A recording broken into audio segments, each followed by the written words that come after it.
예, 증시전략센터 2부로 시작합니다. 2부의 첫 코너는 전문가의 위클리 종목 배틀 시간입니다. 자, 1부에 이어서 2부에서도 VSS의 정은성 팀장님, 리치 인베스트먼트의 김승일 연구원님과 함께 하도록 하겠습니다. 자, 위클리 종목 배틀을 시작하기 앞서 먼저 규칙을 설명을 해드릴게요. 1부의 데일리 종목 배틀이 하루 동안의 수익률을 비교하는 거라면 위클리 종목 배틀은 일주일간의 수익률을 겨루는 게임입니다. 자, 현재가로 매수를 해서 다음 주 출연하시기 전날까지의 수익률을 비교하는 그런 배틀 형식으로 진행이 될 텐데요. 이기신 패널분께는 다음 주에 한 종목을 더 가지고 나오실 수 있는 기회를 드립니다. 그러면 이기신 분은 2종목으로 겨루게 될 테니까 수익률도 그만큼 높아지게 되는 거겠죠. 자, 오늘은 두 분께서 위클리 종목 배틀 어떤 종목을 가지고 나오셨는지 화면 통해서 먼저 만나보겠습니다. 자, 정은성 팀장님께서는 오늘장 이수페타시스를 들고 나오셨고요. 김승일 연구원님께서는 KB금융, 금융대장주라고 볼 수 있겠죠. KB금융을 들고 나오셨습니다. 자, 어떤 가격에 매수가 될지 이수페타시스부터 확인을 해보겠습니다. 자, 이수페타시스가 어제보다 1.5% 정도 밀려 있습니다. 2,930원에 매수를 하는 걸로 하겠고요. 김승일 연구원님의 종목 KB금융은 이 종목 역시 어제보다는 소폭 밀려 있습니다. 0.4% 하락하고 있는데요. 48,700원에 매수를 하는 걸로 하겠습니다.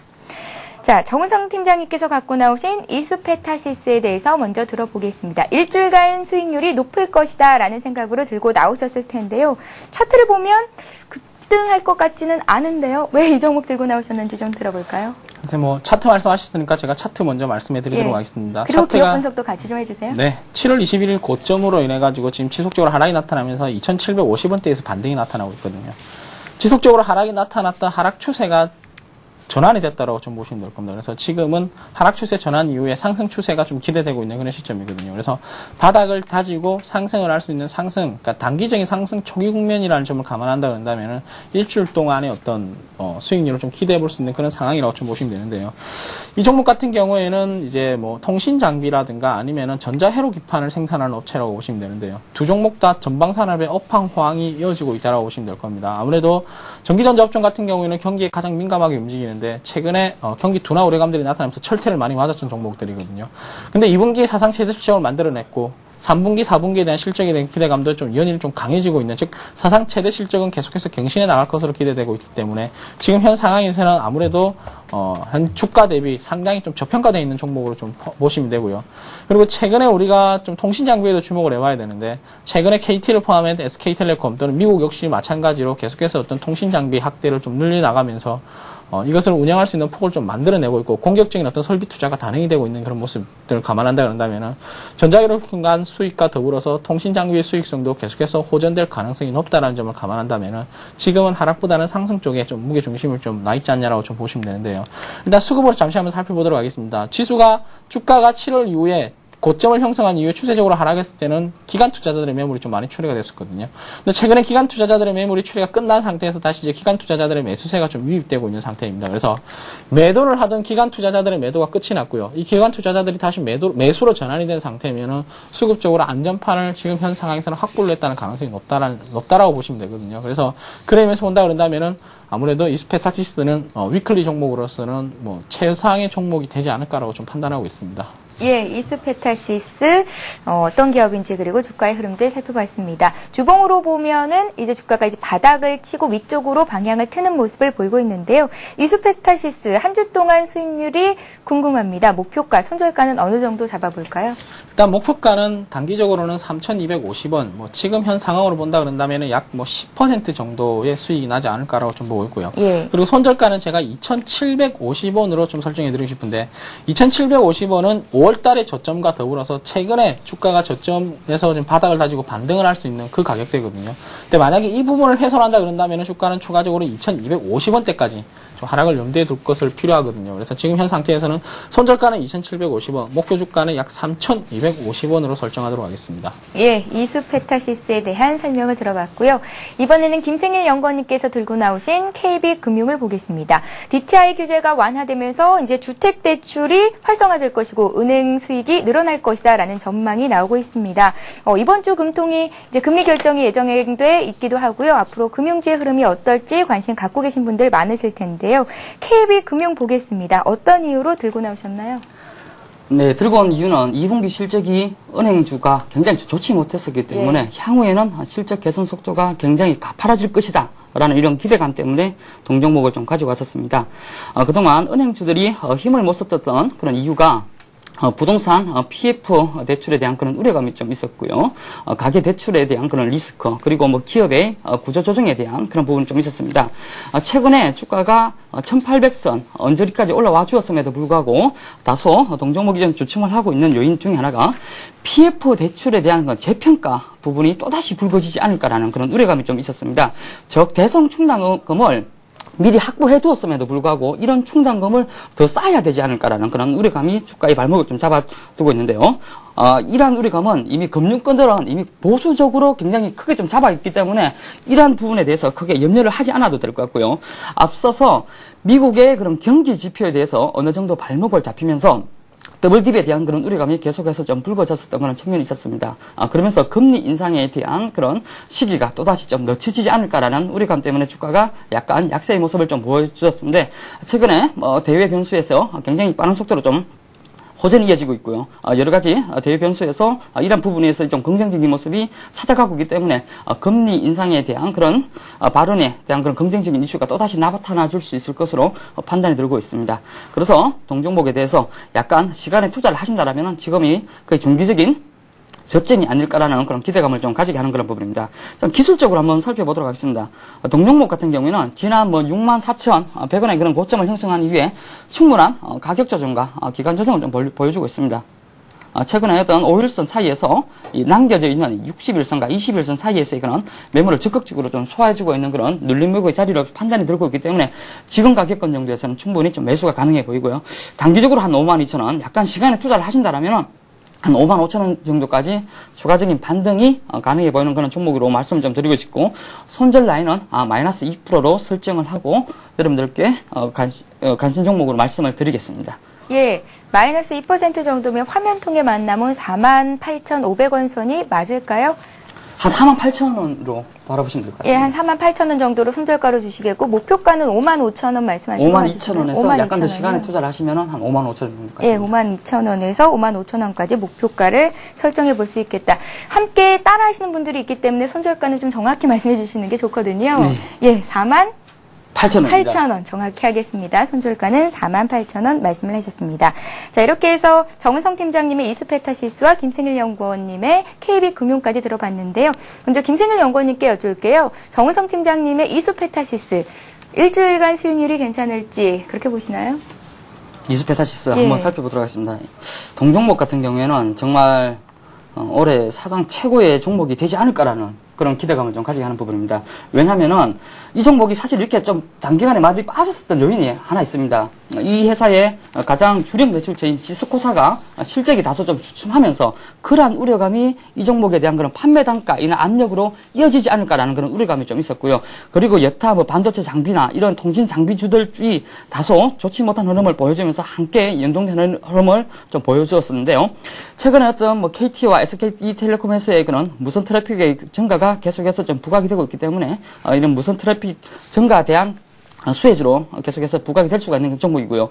2분기 영업이익이 한 80억 정도 나와주었는데 3분기, 4분기로 갈수록 이런 실적 개선 속도가 더욱 가파라질 수 있다. 이러한 점에 무게중심을 두신다라면 충분히 내년에 한 PR 3배 정도까지 올라서주면서 주가는 지금이 거의 중기적인 바닥이다라고 말씀을 드릴 수가 있겠습니다. 예, 김생일 연구원님께서는 한 주 동안의 수익률은 잘 모르겠지만 길게 보면 수익을 좀 많이 낼 수도 있을 것 같다라는 의견을 주셨습니다.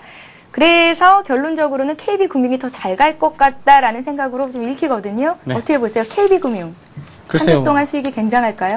글쎄요. KB금융은 사실은 기대감은 좋은 종목인데 지금은 좀 애매한 위치라고 말씀드리고 싶은데 일단 펀더멘탈로 본다 그런다면은 2분기 실적이 안 좋았다라고 보시면 2분기 실적이 안 좋았던 이유가 일단 대손 충당금을 좀 많이 설정함으로 인해가지고 2분기 실적 좀 악화가 이어졌고요. 3분기 때는 앞서 말씀해드렸듯이 지금 PF에 대한 재평가가 이루어질 가능성이 높다는 점을 감안한다 그런다면 결국 대손 충당금에 자유로울 수 없는 상황이고요. 그리고 우리가 흔히 이야기해서 이제 은행주 같은 경우에는 DTI 규제 완화가 결국 이제 하나의 호재가 될 가능성이 높다라는 이야기가 많이 나왔었는데 DTI 규제 완화는 냉정하게 본다 그런다면 사실은 은행주에게 큰 호재가 될 가능성 크게 없다라고 보고 있거든요. 물론 건설업종 같은 경우에는 미분양 물량을 좀 해소를 하면서 일정 부분 PF 부실화에 대한 우려는 완화될 수 있을지 모르겠지만은 사실은 DTI 규제 완화가 니네 빚 더 내서 집 사람 말하고 지금 똑같은 말이거든요. 그렇다면은 PF의 부실화 우리가 결국 가계담보대출로 이어질 가능성이 높고 지금 현재 가계담보대출의 어떤 연체율이 높아지고 있는 상태에서 결국 이것이 부실화될 가능성이 높다라고 좀 보시면 될 겁니다. 그래서 결국 기업 쪽의 리스크가 개인적으로 이전되는 것이지 기업 쪽의 리스크가 완전히 없어진다라고 좀 보기 힘들거든요. 그런 의미에서 본다 그런다면은 지금은 좀 애매한 위치라고 좀 보시면 되고요. 그리고 기술적으로 본다 그러더라도 지금은 제가 볼 때는 단기 좀 박스권 움직임이 좀 유하다라고 좀 보시면 되는데 52,000원에서 6만원 사이에 주가가 지금 약 4개월간 움직이고 있는 그런 상황입니다. 근데 지금 현 상황에서는 박스권 하단부도 아니고 상단부도 아닌 참 애매한 위치라고 좀 보시면 되거든요. 그래서 현 시점에서 과연 위로 갈까 밑으로 갈 것인가에 대해서는 좀 고민할 필요가 있지 않냐. 그러니까 어떻게 본다 그런다면은 사실은 뭐 금리 인상의 수혜라든가 아니면 중장기적인 측면에서 본다 그런다면 여전히 좋은 종목이 될지 모르겠지만은 지금 현 상태에서는 주가가 좀 아래로 갈지 위로 갈지는 장담을 하기 좀 힘든 그런 상황이고요. 그리고 또 하나 이제 금리 인상에 대해서도 말씀 좀 드리고 싶은데 지금 현재 금리 인상에 대한 기대감은 상당히 높습니다. 예. 기대감이 상당히 높은데 금리 인상이 되기에도 좀 애매한 게 경기 성장 둔화 우려감들이 나타나고 있는 상태에서 결국 이제 금리 인상을 단행한다 그런다면은 좀 해외적으로 좀 글로벌 시장에서 좀 비난의 화살을 받을 가능성도 높거든요. 그런 면에서 본다 그런다면 과연 이번 달에 금리 인상이 단행이 될까라는 어떤 우려감도 좀 많이 부각이 되고 있습니다. 그래서 종합적으로 본다 그런다면 참 애매한 위치에서 애매한 어떤 모멘텀들을 좀 가지고 있는 그런 종목이지 않냐라고 좀 보고 있습니다. 예. 정은성 팀장님은 한 주의 승리를 거의 확신을 하고 계신 거네요? 네, 일단 뭐 지금 현 상태에서는 기술적으로 본다 그리고 실적에 대한 기대감을 본다 그러더라도 아무래도 이수페타시스라는 종목에 대해서 좀 더 부각이 되지 않을까라고 좀 보고 있고요. 그리고 경기 둔화 우려감들이 미국의 제조업 지수라든가 중국의 제조업 지수 그리고 미국의 고용 지표가 좋게 나타나면서 그에 대한 우려감들이 해소가 돼버린 상태이기 때문에 예. 아무래도 경기에 가장 민감하게 반응한다 그런다는 전기전자 업종 중심의 어떤 상승세가 나타나지 않을까라고 좀 판단하고 있습니다. 예, 다음 주 결과를 여러분들께서도 주목하시고 확인해 보시기 바랍니다. 자, 오늘 두 분의 전문가께서 주셨던 이수페타시스와 KB금융 다시 한번 매수하신 가격을 확인해 볼까요? 이수페타시스는 정은성 팀장님께서 주셨었죠. 2,930원에 매수를 하셨습니다. 매수한 가격 대비해서는 조금 밀렸지만 일주일간 수익률을 겨뤄보게 될 거죠. 이수페타시스의 흐름을 살펴봤고요. KB금융 보겠습니다. 김승일 연구원님께서 오늘 위클리 종목으로 들고 나오신 KB금융 48,700원에 사는 걸로 했는데 한 100원 정도 올라와 있습니다. 어제에 비해서는 조금 조정을 받고 있는 모습이죠. 자, 이렇게 해서 두 분의 위클리 종목 배틀 종목들 살펴봤습니다. 한 주 뒤에 결과를 잘 한번 살펴보겠습니다. 만약 전문가들의 위클리 종목 배틀을 따라 하시는 분들은 손절가, 목표가 잘 적어두셨다가 장중 발빠르게 대응하시기 바랍니다.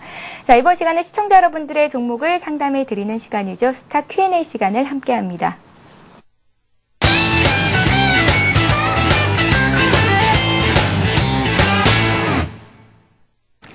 예, 시청자들의 궁금증을 풀어드리는 스타 Q&A 시간입니다. 자, 먼저 정은성 팀장님께 종목 드리겠습니다. 샵 5588번으로 문자 참여하신 분의 종목인데요. 대진 DMP 들어와 있습니다. 유덕화 장군님께서 보내셨고요. 7,060원에 10%를 사셨습니다. 중장기로 가져가면 얼마까지 오를 수 있을까요? 라고 질문을 남기셨어요. 네. 대진 DMP 같은 경우에는 아무래도 이제 좀 전기전자, 그러니까 IT 부품 쪽하고 연관이 있는 업체라고 보시면 되는데 가장 영위하는 사업 부분이 높은 것이 바로 프린트 부품이라고 보시면 될 겁니다. 근데 이 프린트 부품을 납품하고 있는 것이 바로 삼성이거든요. 그래서 삼성이라는 어떤 대형 그리고 안정적인 거래처를 가지고 있고요. 이에 따라서 안정적인 매출액 증가세로 좀 이어지고 있는 그런 모습입니다. 다만 한 가지 좀 우려가 많은 것은 매출액의 증가에도 불구하고 지금 현재는 좀 원가율 상승으로 해서 수익성은 다소 감소된 그런 상황인데 수익성이 감소가 됐다 그러더라도 영업이익이 약 10% 정도에서 좀 유지가 되고 있거든요. 영업이익이 10% 정도면 아주 안정적인 영업이익을 나타낸다라고 좀 보시면 될 겁니다. 그래서 수익성이 전년 대비해서 다소 악화가 됐지만은 여전히 안정적인 어떤 수익성을 이뤄내고 있고요. 그리고 꾸준한 매출액 증가세, 그리고 안정적인 어떤 대형 거래선을 가지고 있는 덕분에 결국 재무 구조도 좀 아주 안정적이라고 좀 보시면 될 겁니다. 그래서 지금 현재 이분이 말씀하셨던 건 중장기로 얼마까지 오를까요? 그러니까 이런 종목 같은 경우는 중장기 투자기에 아주 적합한 종목이라고 좀 보시면 되거든요. 그래서 매수 단가가 7,060원이면은 비싸지도 않고요. 그리고 비중이 10%면은 많지도 않는 그런 상황으로서 아주 이제 가볍게 가벼운 마음으로 들고 갈 수 있는 종목인데 일단은 1차적인 목표 주가는 제가 8,000원을 좀 설정해 드리도록 하겠습니다. 아무래도 8,000원대에 대한 어떤 뭐 기술적인 저항선이 좀 예상되고 있는 모습이고요. 그리고 2차적인 목표 주가는 뭐 만원 정도 또는 9,500원에서 만원 정도로 설정해 드리도록 하겠습니다. 그래서 중장기적인 측면 주가 8,000원이 1차 고비가 될 것으로 보고 있고요. 1차 고비가 무난히 넘어가면은 9,500원대까지도 상승을 바라볼 수 있지 않을까라고 기대하고 있습니다. 예, 정은성 팀장님의 대진 DMP 종목 상담 받아봤고요. 자, 이번에는 김승일 연구원님께 한진중공업 드리겠습니다. 한진중공업을 7510님께서 매수를 하셨는데요.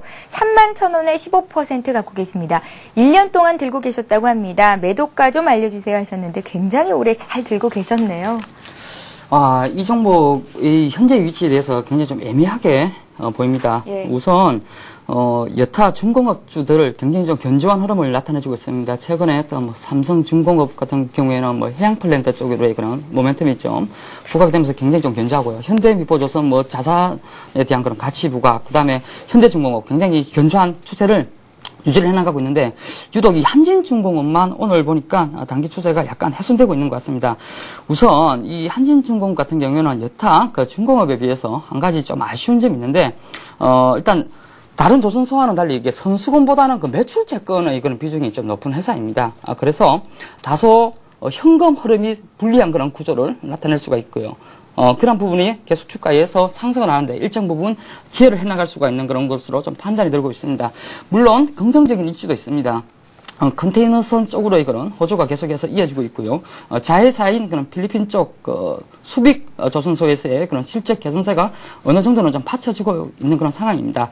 그리고 인천 율도에 어느 정도의 그런 토지를 가지고 있는데 이쪽에서의 토지 변경 신청을 좀 해주면서 토지 쪽에서의 그런 자산 재평가가 실시되면서 어느 정도 뭐 기업 가치가 상승을 할 수가 있는 그런 긍정적인 모멘텀도 있습니다.